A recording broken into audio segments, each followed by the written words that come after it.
8. Bob.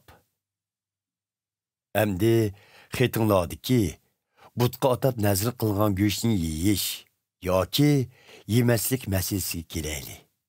Sizlar hammamizning bu masalaga nisbatan bilimimiz bor deb qaraysizlar.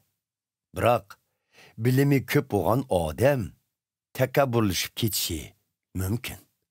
Lekin mehr muhabbati ko'p bo'lgan odam bo'lsa, qarindishining e'tiqodini mustahkamlashga fursat izlaydi.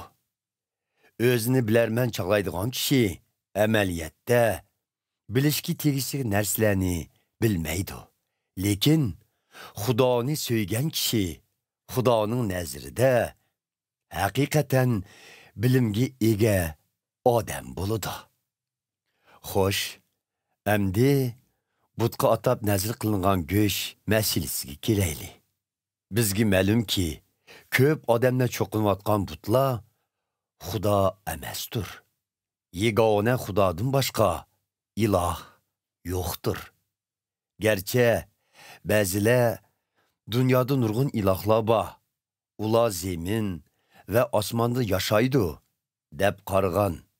Hamda ularni o'zining xudosi va Rabbi deb e'tirof qilgan bo'lsa-mu, biroq biz uchun faqatla yegona Xudo, ya'ni arishdagi Xudo otimizla bordir. U butkul mavjudotning yaratquchisidir. Biz uning uchun yashaymiz. Shuningga o'xshash, biz uchun yegona bir Rabb, ya'ni Rabbimiz Eyso Masih bordir. Butkul mavjudot u orqali mavjuddir. Bizmi u orqali yangi hayotga ega bo'ldik. Lekin hamma e'tiqodchilar bundoq bilimni to'nib yetmidi. Ularning ba'zilari e'tiqodchi bo'lishdan burun butparastlik odatlariga ko'nib qolg'ashqa, hozirmi butqa atab nazr qilgan go'shni yeyishni butqa cho'qinish bilan barobar deb qaraydi. Shunga ular bu go'shni yeyishga jur'at qila olmaydi. Agar ular bu go'shni yeb qolgan bo'lsa, o'zlarini bulg'andiq deb his qilib, vijdoni azoblanadi. Amaliyotda har qanday yemeklikni yeyish yemaslik bilan o'zimizni Xudoga yiqilashtirg'ili bo'lmaydi. Uni yesak, Xudoga yiqilishib qolmaymiz. Yemisakmi, Xudodan yiroqlashib ketmaymiz. Lekin ehtiyot qilinglarki, sizlarning ma'lum yemeklikni yeyish, yemaslik erkinliginglar bundoq bilimni to'nib yetmagan e'tiqodchi qarindoshlaringlarning gunoh qilishiga sabab bo'lib qolmasin.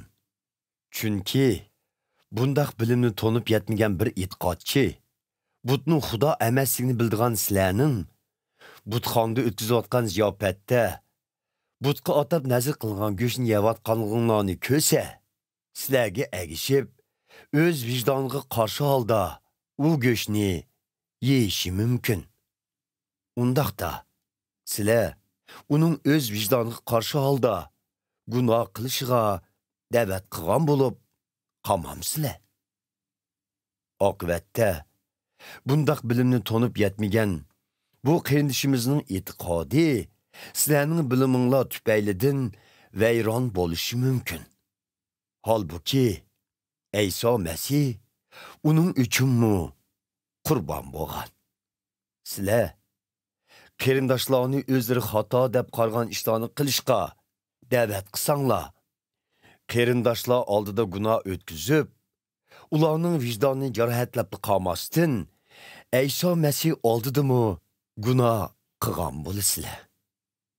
Shuning uchun agar yegan go'shtimiz tufaylidan bundoq bilimni to'nib yetmagan qarindishimizning e'tiqodi buzilgudek bo'lsa, biz bu go'shtni qat'iy yemayli qo'yayli.